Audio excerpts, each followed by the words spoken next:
ప్రభు అని మీరు అడగండి. ఎందుకు ఈ విషయాలని చెప్పాల్సి వస్తుందంటే, ఆ దినము సమీపించినది కొలది సమాజంగా కూడుకొనుట మరి ఎక్కువగా పుట్టి గుడ్డువాడైన వ్యక్తి చెప్తున్నాడు.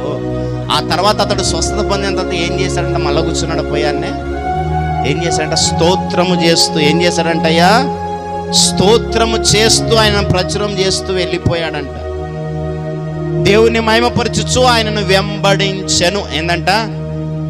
వెంబడించెను. ఇంకా అయిపోయింది, నేను బాగుపడ్డా నా జీవితంలో, ఇంకా నాకు ఈ గుడ్డితనం రాదని ఫిక్స్ కాలేదు. ఇంకా బ్రతికితే నీ కొరకే, చావైతే లాభము. నేను నిన్నే వెంబడించడమే సమాజముగా కూడుకోవడం. ఈరోజు నీ పరిస్థితి ఎలా ఉంది? మేలు పొందుకున్నావు ప్రభు ద్వారా, ఆరోగ్యాన్ని పొందుకున్నావు, క్షేమాన్ని పొందుకున్నావు, కాపుదలను పొందుకున్నావు, మందిర సహవాసానికి దూరం అవుతున్నావు. ఈరోజు ప్రభు కన్నెర్ర చేస్తే ఏంటి నా పరిస్థితి ఆలోచించి.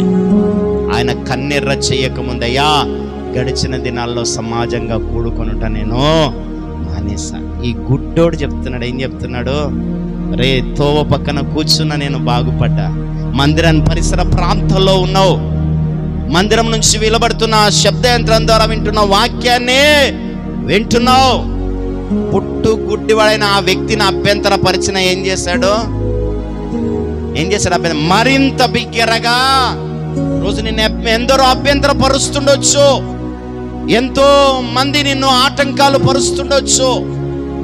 వాక్యం వినడానికి కానీ మందిరానికి రావడానికి కానీ ఎన్నో ఆటంకాలు జరుగుతుండొచ్చు. నువ్వు మనుషుల వైపు చూడొద్దు, ప్రభు వైపు మాత్రమే చూడు. ఇక్కడ ఉన్నటువంటి వారితో ప్రభు మనతో మాట్లాడుతున్నాడు. మేలు పొందుకున్న తర్వాత ప్రభుకు దూరమో కావద్దు, ఆయనను వెంబడించను. అట్టి వెంబడించే కృప దేవుడు మనకందరికీ అనుగ్రహించునుగాక. కళ్ళు మూసుకోండి, ప్రార్థన చేసుకుందాం. మనుషులను వెంబడించాము ఇప్పటి వరకు.